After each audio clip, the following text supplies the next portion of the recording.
Ladies and gentlemen, it is my honor and privilege to introduce a man whose dreams are as big as his heart.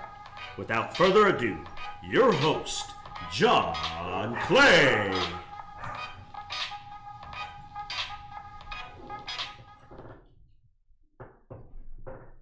Hello, it's me, John Clay, Progress Not Perfection. We're going to talk about hemp today and its benefits, uses, what we could do with it in our society. And then we have my guest here, my dad. He's going to work on talking through us with it, providing any insight that he might have, and we'll go from there. Oh, am I on now? You are on. This is my first time having experience with the television or broadcasting or anything, so excuse my problems. Hey, we're all early in this to begin with, Yeah. so I mean, I'm learning right here with you. Okay.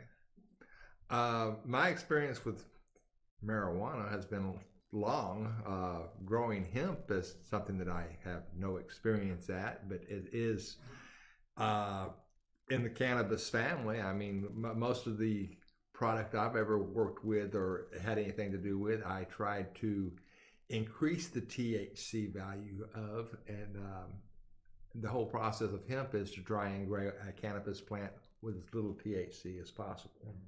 You're basically concentrating on the fibers, and that's the reason why they use a lot of the Himalayan strains that grow 18 foot tall in a relatively short time, and that produces a whole lot of fiber, and that's the whole basis of the hemp plant. Mm-hmm. And I mean, my whole life, you've talked to me about hemp and how we could use it in our society, and some of the uses that it can provide for us and the history behind that. Well, you've been talking to me about that. What comes to mind real quick is the clothing aspect of it.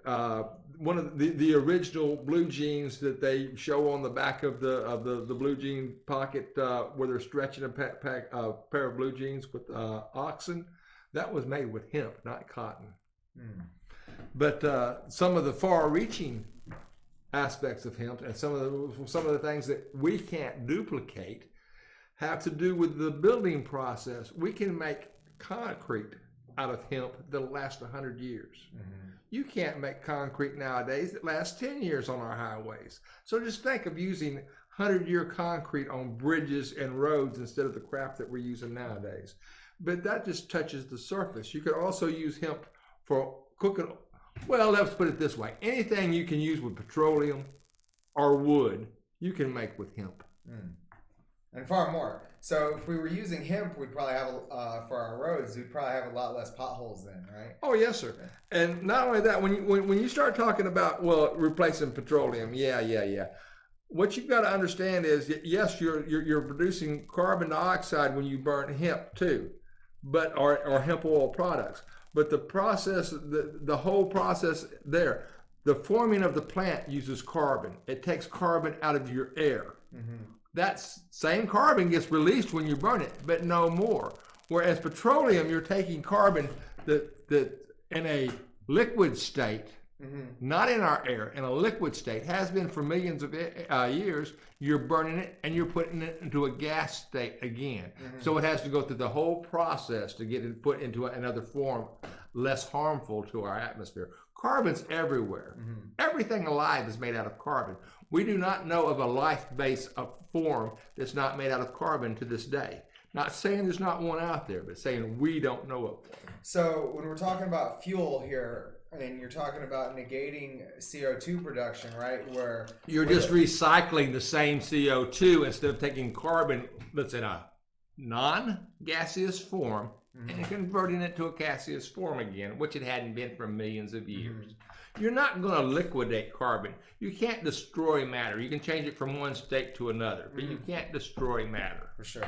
Yeah. And now, for us in our society, we use a lot of fossil fuels to produce energy, right? Yes. And that's where we're getting this higher CO2 and these elevated temperatures that we're seeing in our society, where if we would switch to hemp, we would negate.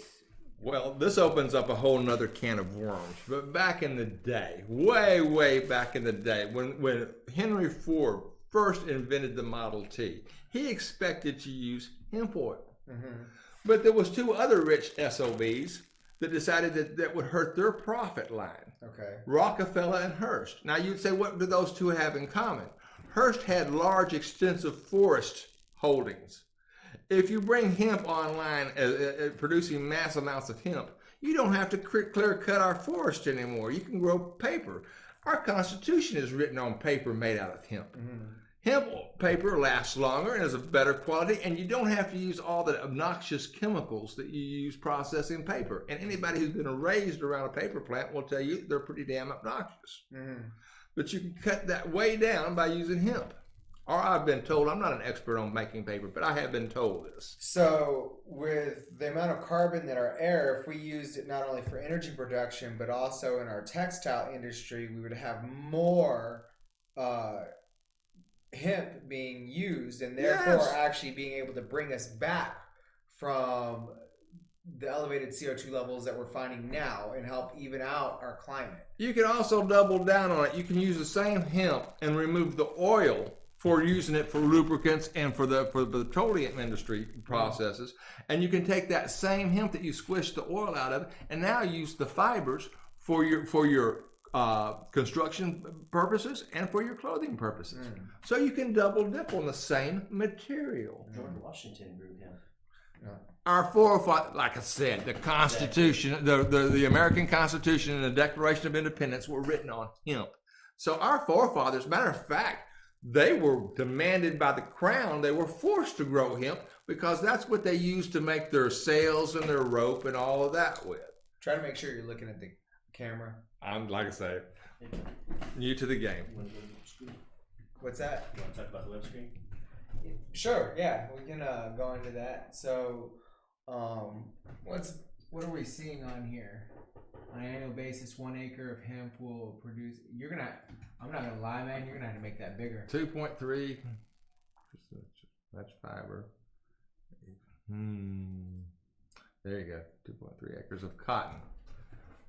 Oh, that's all right. So yes, so just right there shows you 1 acre of hemp produces as much fiber as 2 to 3 acres of cotton. So that right there reduces your emissions from tractors, and right there, that's a big savings right there. Well, I love what's underneath it right there. So cotton grows in modern climates and requires more water than hemp. Yeah. So we would be able to save our unsalinated water and use it for more of our own purposes than having to use it for cotton.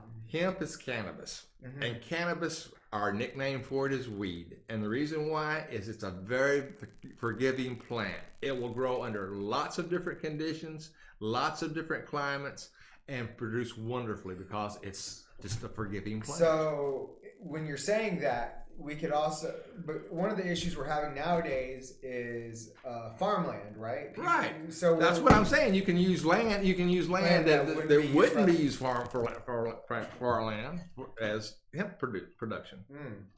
So, I mean, that right there is a benefit in itself, right? I mean, because then we can use this on, say, unvaluable land and save the valuable land for other produce. Well, I've grown hemp-like plants in very boggy conditions, Florida swamps. So yeah, you can grow in land that's not really prized for other plants.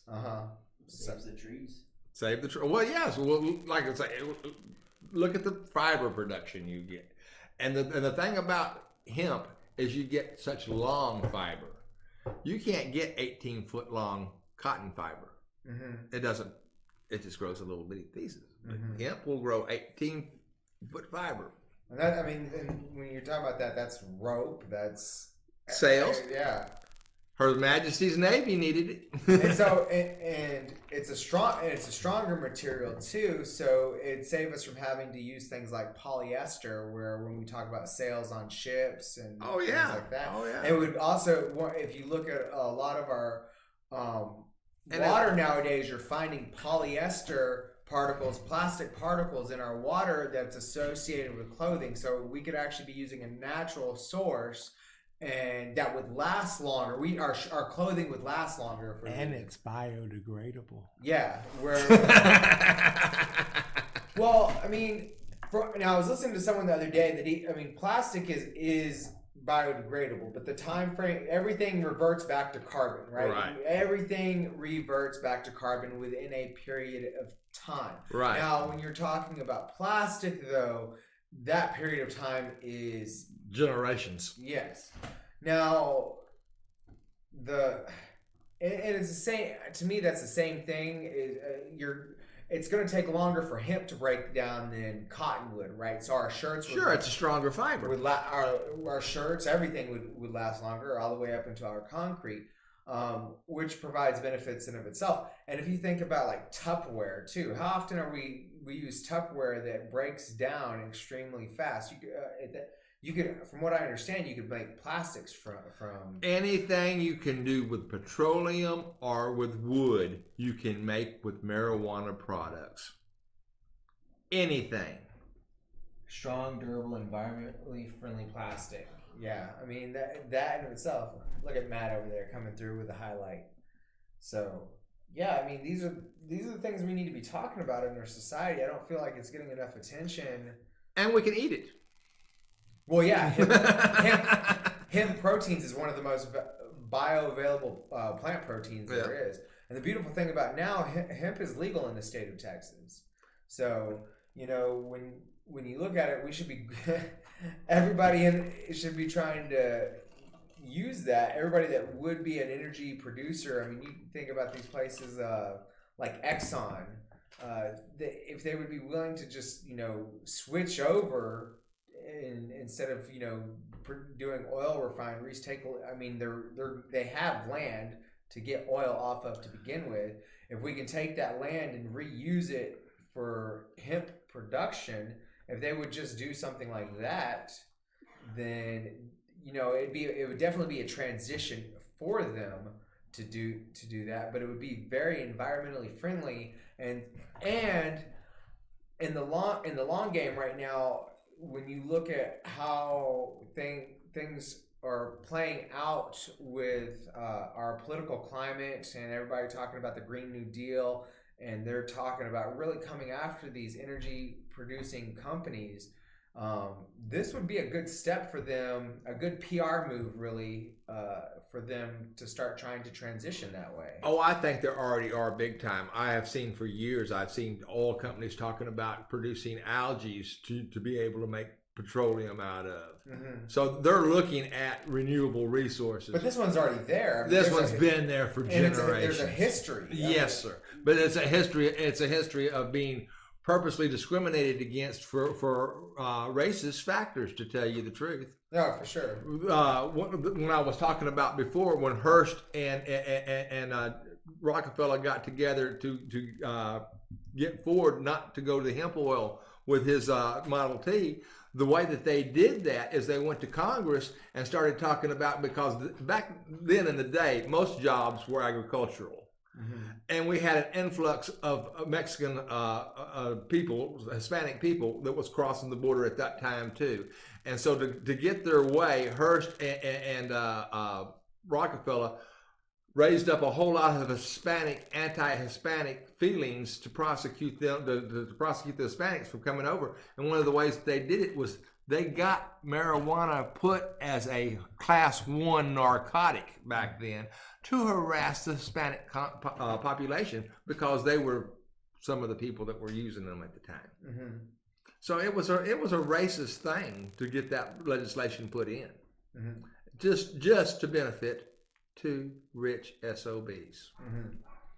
Yeah, I mean, it worked out real well. I mean, to the point that it's, there's still so much stigma behind marijuana to this day. Yes. Well, that's where Reefer Madness came from and all that. That was that campaign back then to oh Lord, if you let them have marijuana, then they'll go in there and rape your women. I mean, 2 puffs on a marijuana cigarette and they're going to run down the streets wild. Bullshit. Yeah, they're most likely going to have a hard time getting off the couch. Well, no, I'm joking. it's like any cop will tell you. They'd rather stop a stoner than a drunk, because there's mean stoners you just don't find. Oh, Matt's coming in with the founding fathers right there. That whole excerpt right there. From 1776 to 1937. It was just a part of our culture for so long. Yeah. Well, it was demanded. There was criminal applications for the failure to produce. And as far as what you thought I was talking about.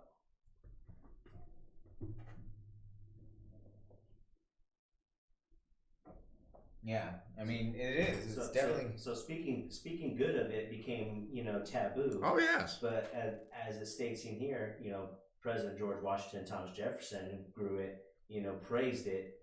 It's constitutional. In their writings.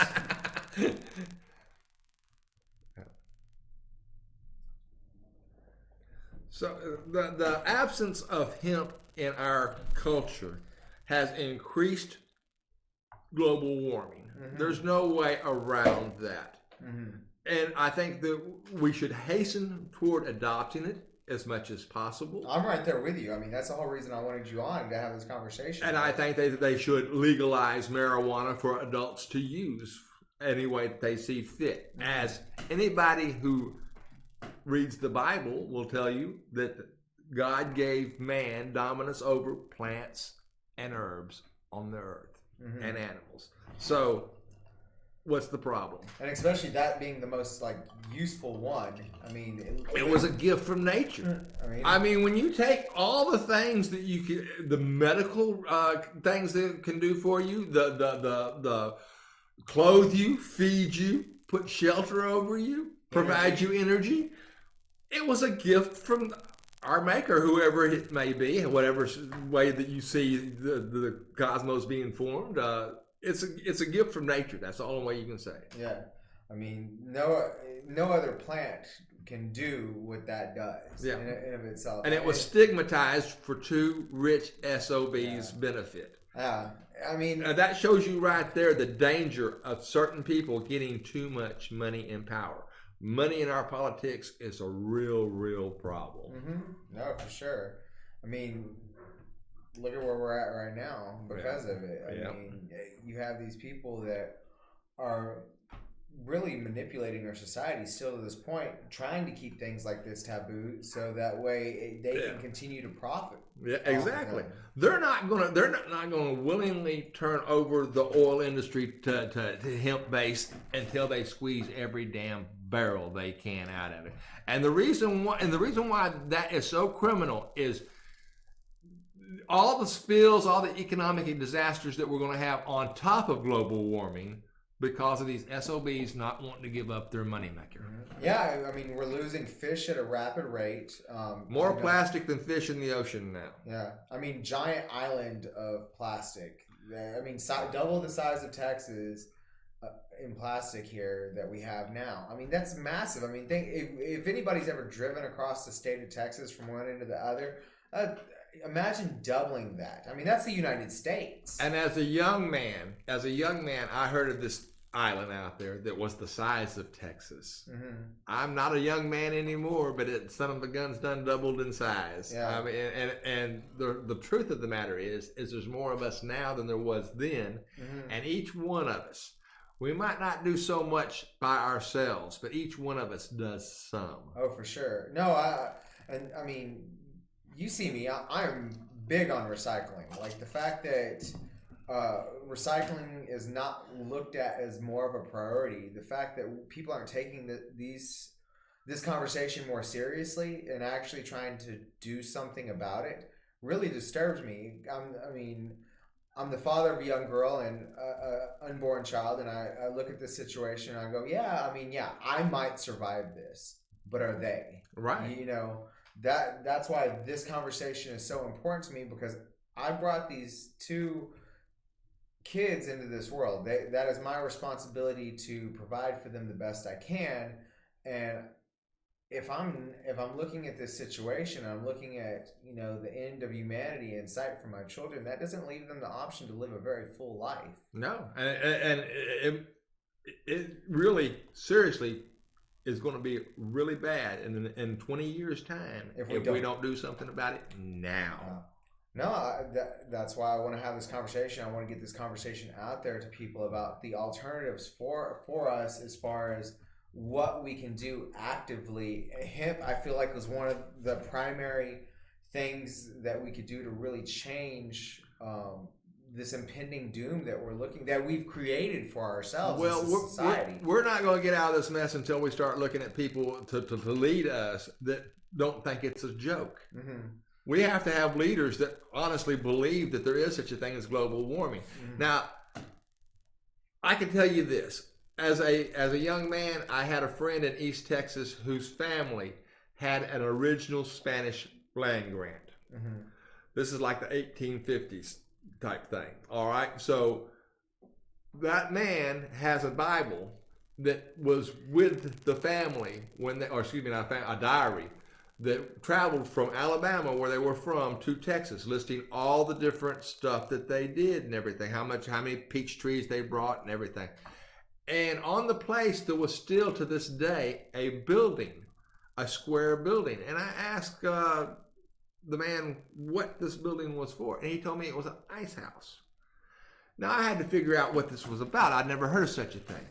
The Brazos River runs close by, and back in the day, they went out there and they cut block ice out of the Brazos River. Ice thick enough that they could put in layers and put hay in between to insulate it. And this ice was big enough to where, and they stacked this whole house with ice. That was their refrigerator. Mm. It would last all summer long. Mm. That's where they stowed their food. But they were able to cut block ice out of the Trinity River.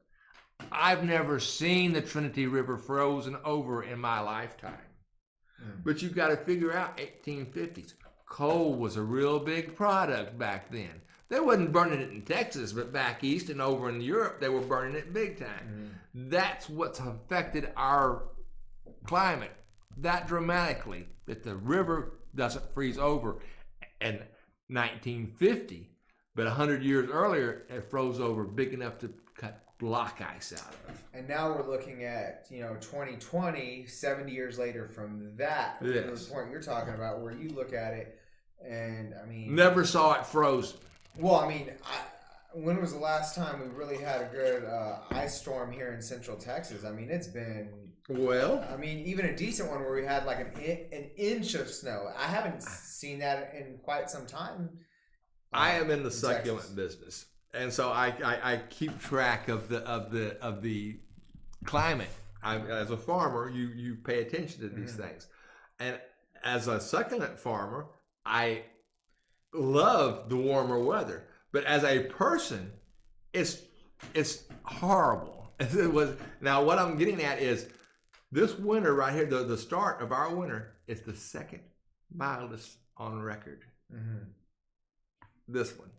And every year we're having the mildest or next to the mildest each year. For sure. So it's getting warmer and warmer. Mm-hmm. As I said, I'm moving towards succulents. But that's not the answer, people. The answer is to try and stop this crap. Let's quit putting CO2 in the atmosphere. Yeah, no, very well said. I mean, it's clear that climate change is occurring, and hemp is one of the viable options for it. And it's not a cure-all, but it's a step, and it's a good size step. Mm-hmm. We also need to do solar. We need to do water. We need to do thermal, taking the temperature from the ground. Well, so one of the issues we're having right now is increased waste, right? We have a bunch of waste that we're recycling and we're putting in landfills. And Matt, let's see if we can pull this up. There's a process called gasillation, I believe, where you can take trash and burn it into a way where it does not allow for CO2. They're reclaiming the carbon right there on the site. Correct. Well, they've got things now, and this is a groundbreaking stuff right here. They have been able to take carbon out of the air and form a tennis shoe. Now, think of the implications of that. Why aren't we just jumping on that big time? You can take carbon out of the air and form shoes. You can take plastic out of the ocean and reuse the damn shit. So these are the focuses we are to be looking at instead of drill more baby. Yeah. No. What was it called? I believe it's called gastellation. It's something that they use over in European countries. Yeah, they have carbon. They have carbon reclamations nowadays. Like I said, they can do all. Well, I kinds know of things. Exxon is switching. It has some carbon capture technology. Oh, yeah. I've been hearing about that now. I hadn't heard about that carbon being able to be taken out and reused. Used as a tennis shoe. I mean, Lord, there's so many parts of a tennis shoe. Well, see, what I had heard it be used for is just it's carbon, right? So you can reuse that for energy. It's just a way to convert energy from what I had understood that they were using it for. I hadn't actually Just recycling the same carbon over and over again. Yeah. I don't know how true that is, but it's definitely interesting. Are we not finding anything on that? Carbon capture. You finding carbon capture? Yeah, we're working on trying to that. find something right now. I swore that term was called gastellation. I'd heard something about them using it over in Europe. Well, I heard about the tennis shoe on the TV just the other day. It was pretty groundbreaking. Yeah, I mean, I find it pretty groundbreaking. For me, I want to do. We as a society need to be looking at every avenue possible to start trying to reverse engineer this. Like I said, an impending doom that we're facing. Well, we're not going to get out of it until we have leaders that are wanting to do that. The leaders that we have right now are still wanting to make every damn cent they can, and that's BS. Well, and I see that's the thing that gets me, right? Is because we talk about how energy cannot be destroyed; it can be converted, right? Right. Well, the same thing goes for money, right? If you change the avenue of source of which you're producing to make money, yeah, it might cost you initially, but especially early on in this day and age where you have all these people that are looking at this concern of climate change, it seems like it'd be a really good PR move to start getting ahead of these and really doing what you can to make a change. Oh, it definitely will be a good PR move. But the bottom line is the bottom line. As long as they're still making money pumping oil out of the ground, these SOBs aren't worried about your air because they know they'll be able to buy the last oxygen tank available. But long term, I mean, we gotta. Oh, I know long term, but you got to understand the egos of some of these son of a guns. Yeah, no, I mean, and that's the other problem is you start looking at people's egos and how they feel about it, and oh man, I mean, is it really that necessary for you to have a trillion or $1 billion over the people that you're affecting in this? How many island villas do you need? Yeah, for sure. Yeah. Well, and not even just the people, but the animals, right? Like we are. If you follow the Bible, we're supposed to be stewards. We're supposed to take care of our land and animals. Sure. So we use them. Now, you know, you and I both believe in hunting, and sure, that's part of it, right? Is being able to. Well, if you hunt and you don't put back, then you don't have anything to hunt. You have to conserve if you're a hunter. For sure. And so, to me, if you look at the situation where you're supposed to be here to have a relationship with nature, where a lot of our society is just getting away from it. We're disconnected. For sure. And see that's the joy of plants, and I don't know how. The reason why I enjoy raising plants is it forces you to use your senses. A plant can't tell you it's thirsty. It can't tell you it's not getting enough sunlight. But if you look at it and you watch it day to day and you pay attention to it, it tells you all these things. But you have to be connected to nature to do it. For sure. So that's a way to connect to nature is plants. Watching animals on nature shows. I love it when people do that because it makes them want to conserve the animals in the habitat. So there's lots of good things out there to connect you to nature, but people have to take the time to do it. For sure. Put themselves out there. Yes, sir. Yes, sir. Think of something besides just themselves. And to me, I feel like the biggest indicator of that is, they've done a lot of research when it comes to our involvement in nature and how when people that expose themselves to being out in the wilderness, Oh, it's beneficial. see, yeah, they've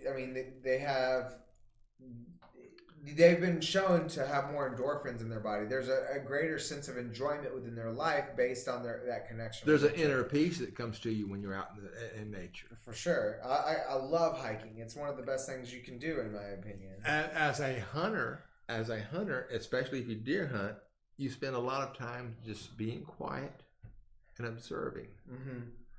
And you don't do that in your daily life in the hustle and bustle. You're involved in something. You're involved with your screen or whatever. Mm-hmm. But to just take the time to observe and to watch and to see the other things, other plants and animals interacting with themselves. Mm-hmm. That's very important. And that's what all this comes down to. Is when I bring up the initial conversation, we're starting off with hemp. It's because of how important this bond that we're supposed to have with nature is. Sure. We're so disconnected. We're so like you said. Let me look at my screen, that we have forgot what actually allows us to be in existence. I mean, the human experience itself is so beautiful, yet we squander it away, wasting it on invaluable things that don't even really matter. And we'd rather do that than actually be there and take care of it and have it there for the next generation to come, so that... Well, the idea is to make it better for the next generation instead of using it all up right now. For sure. Yeah. I love the term, leave it better than you found it. There you go. And we need to be doing that. That's, again, I have my children that I'm looking out for here in this conversation. I'm sitting here going, if I do nothing, am I actually leaving it better than I found it for them? Well, here's the thing. Just a few generations ago, it wasn't important to take care of what was around you. Mm-hmm. Because if we used it up here, we're just going to move down the road, and there's other places to exploit. Mm-hmm. But we've done ran out of those places. Mm-hmm. This is what we've got, and if we keep just crapping in our yard's going to be full of crap. Yeah. Well, yeah, that's what I was looking to accomplish with this conversation, is kind of talk through some of the things that I felt would be beneficial to make a change for the better for our future, so that we don't have a yard full of crap. What you looking at over there, Matt? Still looking for what you requested, sir. It's all good. Worse things have happened. We can look into it more. I swear that was the term, though. Did we get any questions on any of this? No? No one tuned in on this? Well, I didn't think that I was a famous person that would grab you too much attention. But No. I just want to have a conversation. I'll promote it myself, but I wanted to figure out what was, see how this is working as of right now. Get a gauge. Well, I hope I gave you something that you can use. Yeah. Some thoughts to intrigue, something to give somebody a thought. Yeah, I think we provided a lot of useful information on how to approach this and look at this going forward for our society. Well, thank you. I appreciate you coming and having this conversation with me. Pleasure to be here. John, you want to sign off? Oh, am I still on? Yep. You want to sign off? My bad. Y'all take care. Have a good rest of your day. Enjoy the weekend.